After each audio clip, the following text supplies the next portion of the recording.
여러분, 예수님이 십자가에서 죽임 당하시고 며칠 만에 살아나셨습니까? 그렇죠. 알고 계시지요? 3일 만에 예수님이 부활하셨습니다. 자, 예수님이 다시 살아나셔서 제자들에게 찾아오시자 얼마나 놀랬겠습니까? 여러분, 예수님은 공개 처형 당했습니다. 공개 처형. 다 보는 앞에서 죽임 당하신 거예요. 그런 분이 3일 만에 딱 살아나셔가지고 제자들에게 나타나시니까 깜짝 놀라게 되지요. 이 도대체 어떻게 된 일입니까? 예수님께서 다시 살아나신 다음에 제자들과 함께 40일간 머무시면서 자신이 살아나신 이 몸을 그들이 확인하게 하십니다. 그래서 도마 같은 사람은 부활하신 예수님의 몸을 만져봐요. 그렇게 확인합니다.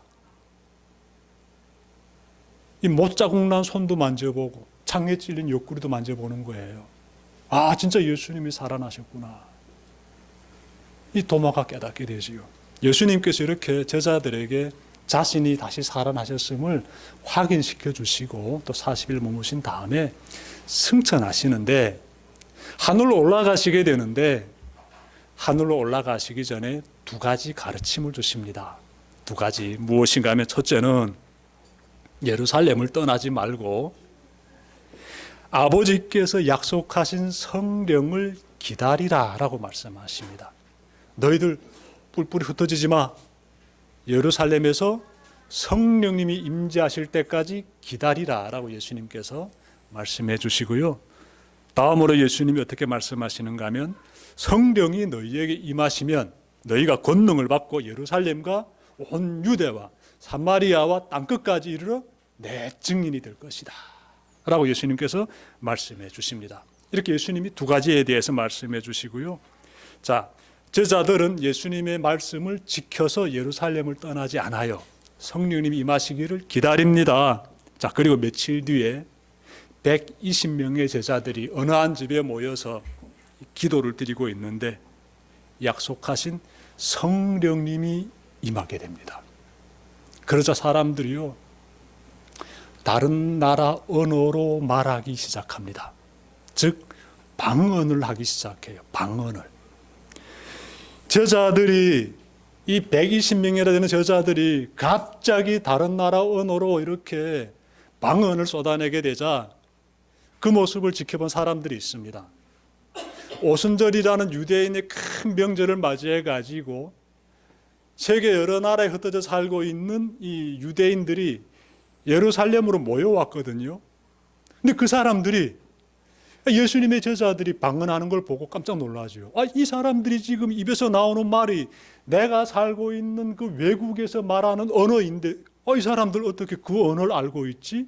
다 놀라게 되는 거예요.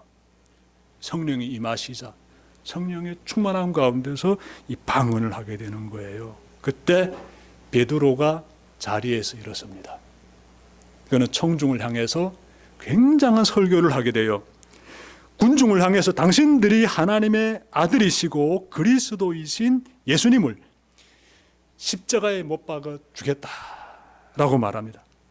그런데 이분이 3일 만에 부활하셨다. 우리는 이 일의 증인들이다 라고 베드로가 담대하게 전합니다. 여러분, 불과 얼마 전까지만 해도 베드로는 예수님을 모른다고 부인했던 사람이에요.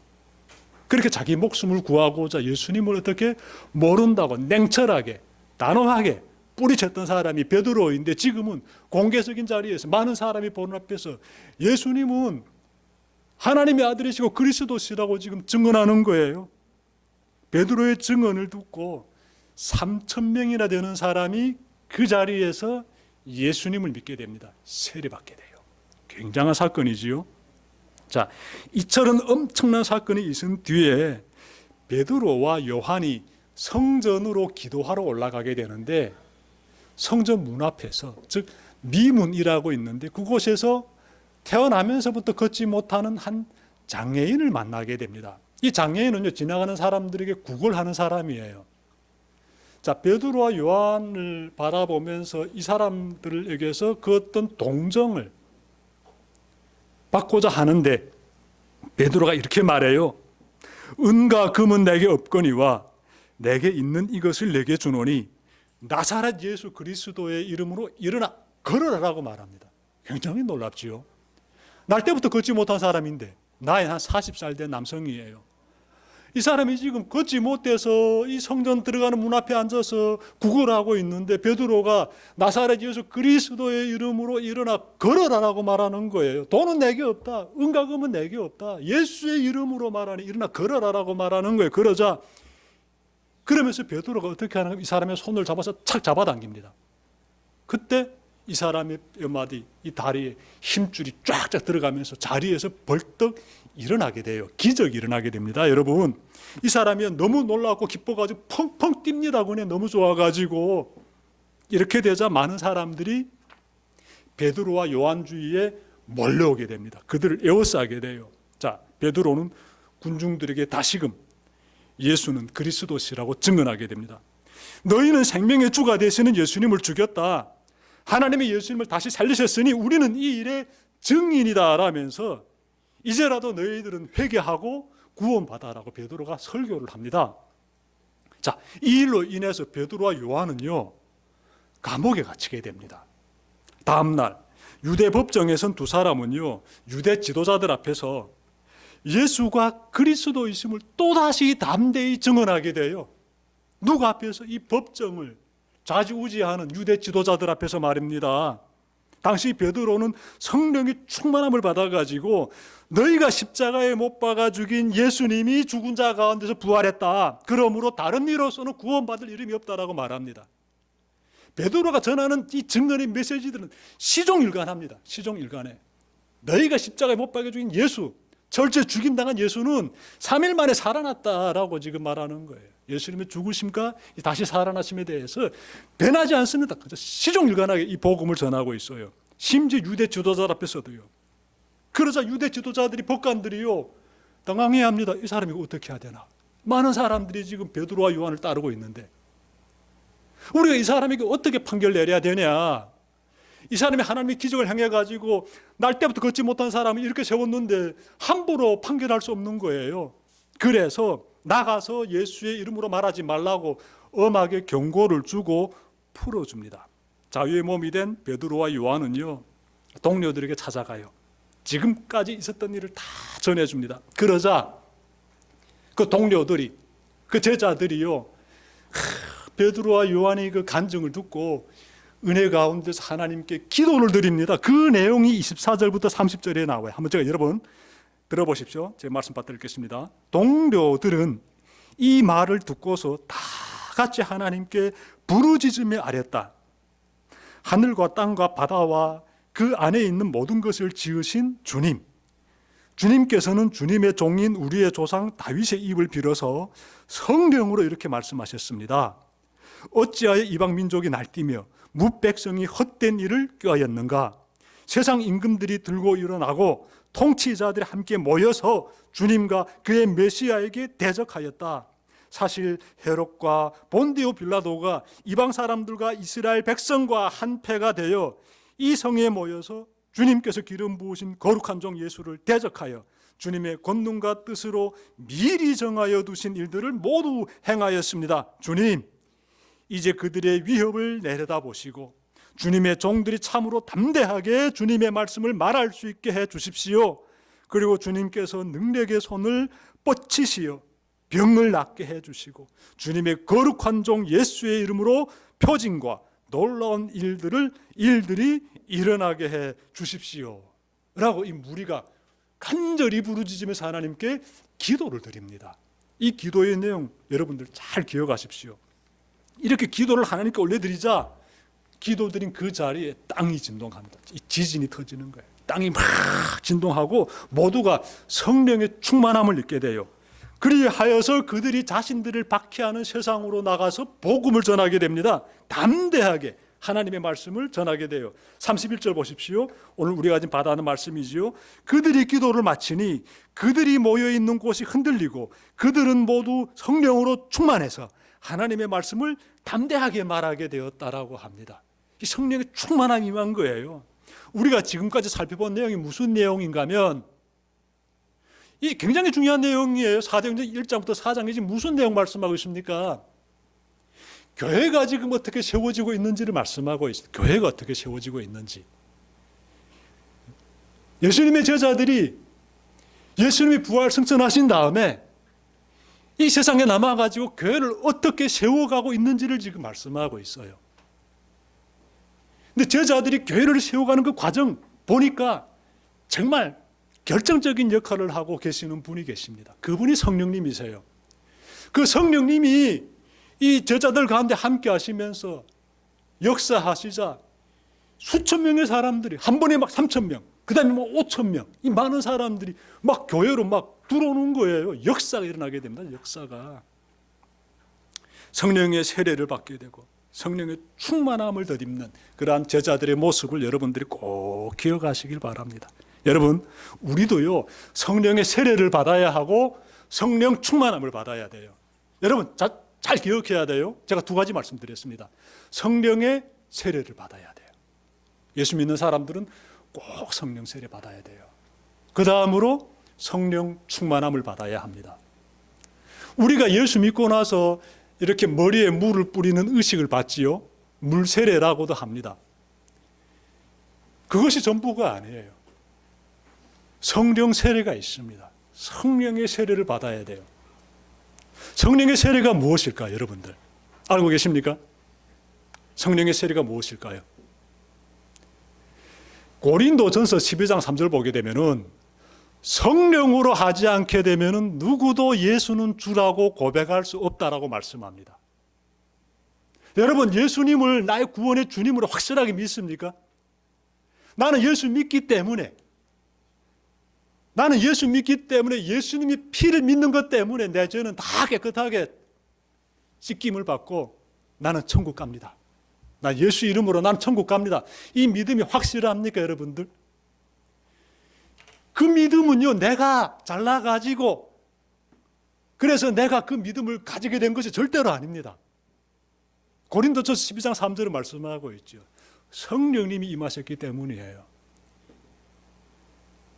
예수 믿음으로써 나는 천국 갑니다. 확신하게 내 마음 가운데서 드놀지 않는 신념으로서 고백할 수 있다면요, 여러분 성령 세례 받은 거예요. 여러분들 다 성령 세례 받았습니다. 성령 세례는 일생에서 단 한 번이면 됩니다. 물 세례가 한 번이면 되듯이 성령의 세례도 한 번이면 돼요. 여러분들 다 성령 세례 받으셨을 줄 저는 믿습니다. 그러면 성령 충만은 무엇일까요? 성령 충만함을 받아서 그들이 교회를 세우고 있지 않아요.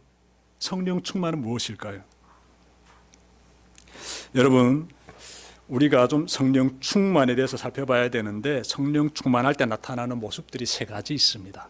그래서 이 세 가지 모습을 우리가 살펴보게 되면은 성령 충만이 이런 것이구나 라고 깨달을 수가 있어요. 가장 먼저 첫째로 성령이 충만하게 되면은요, 방언을 하게 돼요. 방언 기도를 하게 돼요. 다른 나라 언어로 말하게 돼요. 제가 앞서 잠깐 말씀드렸지요. 그 120명의 제자들이 한 방에서 그날이 오순절이에요. 예수님 약속하신 성령을 기다리면서 기도드리고 있을 때 성령님이 임하시면서 그들의 성령 충만한 가운데 들어가면서 그들의 입에서 방언이 터져 나오게 돼요. 방언이. 이 방언의 은사들 여러분들이 사모했으면 좋겠습니다. 방언의 은사를. 이 방언의 은사는요, 내 영혼이 막 메말라가고 있을 때, 내 영혼의 충만함을 내가 사모하면서 내 혼자 하나님과의 친밀한 시간을 갖고자 할 때, 그때 방언의 기도를 듣게 되면 굉장히 은혜롭습니다. 예. 이 방언의 기도를 드리게 되면 시간이 어떻게 가는지도 몰라요. 지금 우리가 사용하는 한국 언어가 나오지 않는다고요. 예. 그냥 뭐 여러분들이 인위적으로 랄랄라 하고 뭐 다다다 하고 이게 아니에요. 방언의 기도는 다른 언어예요. 그 기도를 하나님께 올려드리면서 이 메말랐던 가슴이 다 바뀌어지게 되는 거예요. 은혜 충만한 마음으로 바뀌어지게 되는, 성령 충만함 가운데 젖어드는 거예요. 하나님과의 임재를 경험하게 됩니다. 그러니까 방언기가 너무나 좋은 거예요. 아니 그럼 나는 방언기도 못하고 있는데 그럼 나는 성령 충만한 사람 아닙니까? 질문할 수 있는데요, 그렇지는 않습니다. 여러분, 사도 바울이 뭐라고 말했는가요? 1만 마디 방언 하는 것보다 더 중요한 게 있다. 5마디라도 정확하게 하나님께 기도를 올려드리는 것, 그것 역시 중요하다라고 고린도전서 14장 19절에서 말했어요. 1만 마디 방언보다 알아듣는 5마디가 더 낫다. 사도 바울이 말한 요점이에요. 중요한 건 뭐겠습니까? 성령 충만한 사람들은요, 방언으로 기도하든 우리 한국말로 기도드리든 중요한 것은 굉장히 기도를 사모합니다. 성령 충만한 사람들은 왜 기도를 사모할까요? 기도를 간절히 드리는 그 가운데서 성령 충만함을 느끼기 때문에 그래요. 그래서 여러분들이 늘 기도를 사모하고 기도의 자리에 가기를 원하고 기도하기를 원하고 기도 가운데 은혜를 받는다면 여러분은 성령 충만한 사람이에요. 성령 충만한 사람. 꼭 명심하시길 바랍니다. 두 번째로 성령이 충만하면은요, 복음을 전하게 됩니다. 복음을 전하게 돼요. 예수 그리스도를 전하게 됩니다. 여러분, 이 복음은 내 혼자 알고 있으면 돼, 이게 아니에요. 경험해 보십시오. 복음을 접하게 되면은요, 내가 아는 사람들에게 꼭 전하게 되어 있습니다. 왜? 복음을 접함으로써 내가 살게 되었잖아요. 그럼 내 혼자 살 것입니까? 옆에서 복음을 모르고 죽어가는 사람은 어떻게 할 겁니까? 그 사람도 살려야지요. 그래서 복음을 전하게 되는 겁니다. 이 영생의 소식을 누군가에게 꼭 전하려고 해요. 근데 그러자면은요, 반드시 성령 충만해야 합니다. 성령 충만하지 못하면 다른 사람에게 예수 믿으시오라고 말 한마디도 못합니다. 말할 수가 없어요. 예수 믿으라고. 당신 예수 믿고 구원받아야 돼. 당신 교회에서 예배 드려가지고 천국 가야 돼. 이 말 한다는 것 자체가 굉장히 성령이 충만한 사람이에요. 왜냐하면 성령이 충만하지 못하면 그런 말 못합니다. 굉장히 중요한 내용이 되겠습니다. 예수님의 제자들 보십시오. 성령이 충만하니까 세상에 나가서 예수 그리스도를 증언하고 있지 않습니까? 박해가 도사리고 있는 세상으로 나가가지고 말입니다. 담대하게 전하지요. 복음을 전하기를 주저한다면 그것은 아직 나는 성령 충만하지 못하구나 라는 것이에요. 잘 기억합시다. 여러분, 마귀가 가장 싫어하는 것이 뭘까요? 마귀가 복음 전하는 거 정말 싫어합니다. 마귀가 복음을 전하는 사람을 가만 놔둘까요? 여러분들이 성령 충만해가지고 복음을 전하려고 해요. 마귀가 가만히 있을까요? 여러분 경험해 보십시오. 마귀가요, 호심탐탐 노립니다. 예. 진짜 호심탐탐 노려가지고 요때다 하고 바로 공격합니다. 그리고 그냥 공격하는 게 아니고 내가 가장 연약한 부분으로 생각하고 있는 그쪽을 맹공략해버립니다. 그래서 복음 전하지 못하고 낙심하게 만듭니다. 제가 교회를 개척하고 그런 경험 여러 번 했습니다. 마귀는 교회가 세워지고 복음을 전하는 것을요, 정말 너무너무 싫어해요. 자, 대성교회가 세워졌습니다. 마귀의 첫 번째 공격 대상이 누구겠습니까? 담임 목회자예요. 저를 공격해서 무너뜨리면 이 교회가 세워질 수 없다, 이렇게 판단하는 거지요. 그래서 그냥 저를 맹공격합니다. 여러 번 공격받아봤어요.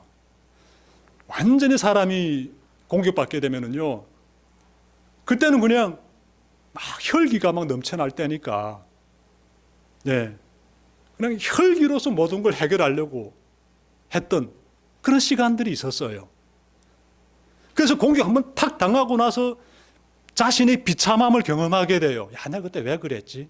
야, 그 마귀의 공격이었네.